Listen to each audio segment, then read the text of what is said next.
మొదట ఎమ్మెల్యేగా గెలిచినటువంటి రాజు గారికి, ఎంపీగా గెలిచినటువంటి పార్సార్థ్ గారికి అభినందనలు తెలియజేస్తున్నాం. ప్రజలు ఇచ్చినటువంటి తీర్పు ఒకటి, మడకసిరిలో కాంగ్రెస్ హయాంలో ప్రారంభం చేసినటువంటి 4 ప్రధానమైనటువంటి అభివృద్ధి కార్యక్రమాలు ఆగిపోయినాయి. 1600 ఎకరాలు పరిశ్రమలు తీసుకొని రావడం, అన్ని చెరువులకు హంద్రీనివా నీళ్లు నింపడం, శ్రీరామరెడ్డి తాగునీళ్లు ప్రతిరోజు ఊరికి వచ్చేటువంటి విధంగా చేయడం, రైల్వే లైను పూర్తి చేయడం అనేటువంటి ఆ లక్ష్య సాధనతో ఇప్పుడు గెలిచిన వాళ్ళు పనిచేయాలి, అది సాధించాలి. మా సంపూర్ణమైనటువంటి సహకారం వాళ్ళకు. అదేవిధంగా రాష్ట్రంలో కేంద్రం నుంచి సాధించవలసిన హక్కులన్నీ ప్రత్యేక హోదాతో పాటు పోలవరం మిగిలినవన్నీ కూడా సాధించేంత వరకు మేము దాని వైపు ప్రయత్నం చేయాలి. ప్రభుత్వం కూడా బాధ్యత తీసుకోవాలి. ప్రభుత్వానికి కూడా మా సంపూర్ణమైనటువంటి సహకారం ఉంటుంది.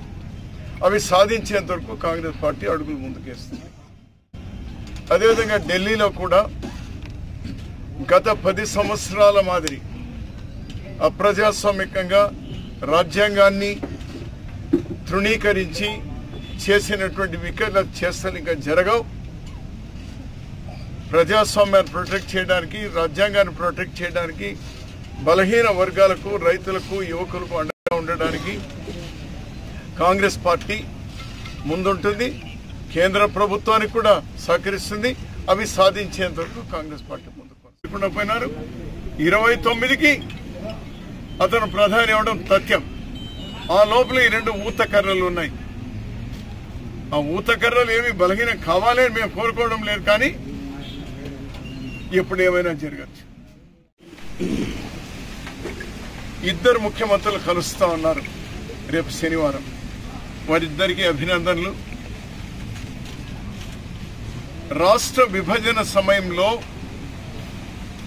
ఆంధ్రప్రదేశ్కు రావాల్సినటువంటివన్నీ కూడా సాధించుకొని రావడంలో ముఖ్యమంత్రి గారు సక్సెస్ కావాలని, తద్వారా ఈ రాష్ట్రానికి మేలు జరగాలని మేము ఆకాంక్షిస్తా ఉన్నాం. అన్ని సాధించుకోవాలి. ఊతకర్రలంటే ఒకటి తెలుగుదేశము, ఇంకోటి జనతాదళ్, యునైటెడ్ జనతాదళ్, బీహార్లో జేడీ. ఈ 2 ఊతకర్రలు. ఈ ఊతకర్రలు ఎప్పుడు జారిపోతాయి, ఎప్పుడు ఇరిగిపోతాయి. ఢిల్లీలో నిన్నటి రోజు నుంచి కొత్త చట్టాలు అమల్లోకి వచ్చినాయి అని అంటూ ఉన్నారు.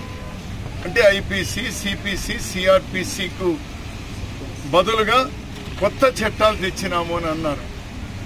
బ్రిటిష్ కాలం నాటి చట్టాలని పక్కన పెట్టి మేము తెచ్చినామన్నారు. సేమ్ అదే సీసా, సేమ్ అదే నీళ్లు, ఏమీ మారలేదు. లేబుల్ మాత్రం మార్చేటువంటి ప్రయత్నం చేసినారు. ఇంతకు చట్టాలు మార్చడం కాదు, భారతీయ జనతా పార్టీకు చట్టాల మీద నమ్మకం ఉందా మీకు? లేక మీకు ప్రజాస్వామ్యం మీద నమ్మకం ఉందా, రాజ్యాంగం మీద నమ్మకం ఉందా? రాజ్యాంగానే మార్చాలనుకున్నారే.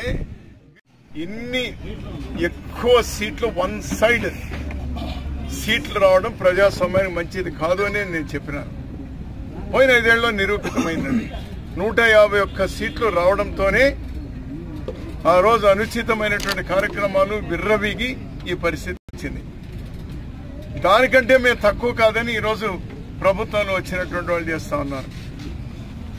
రాజశేఖర్ రెడ్డి గారి విగ్రహాలు ఏం చేస్తాయి? లేకపోతే చట్టాలు లేవా? చట్టపరంగా పోలేరా? ఎందుకు ఆ దుందుడుతనము?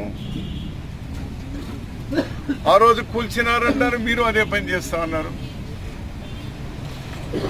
సో ఎప్పుడే కానీ న్యాయం కోసం పోరాడేవాడు వాడు న్యాయంగా ఉండాలి.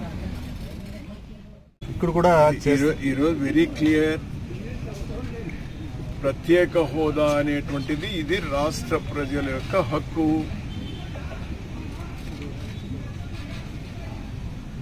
మేము పార్లమెంట్లో కూడా మేము మాట్లాడిస్తాం.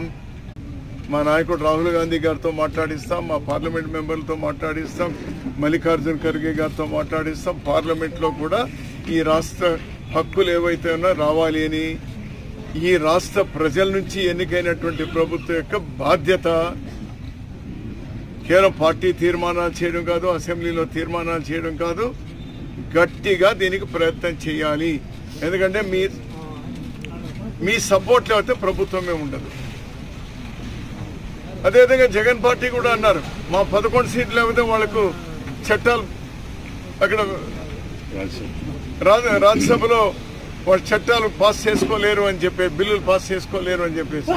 సో ఇద్దరికీ ఉంది, ఒకరికి లోక్సభలో ఉంది, ఒకరికి రాజ్యసభలో ఉంది. మీరిద్దరూ ఒకటిగానే ఉన్నారు, ఢిల్లీలో ఒకటిగానే ఉన్నారు. ఇక్కడ వీధి పోరాటం చేసుకొని ఢిల్లీలో మీరు ఒకటే. మీరు నిజాయితీగా ప్రయత్నం చేయండి.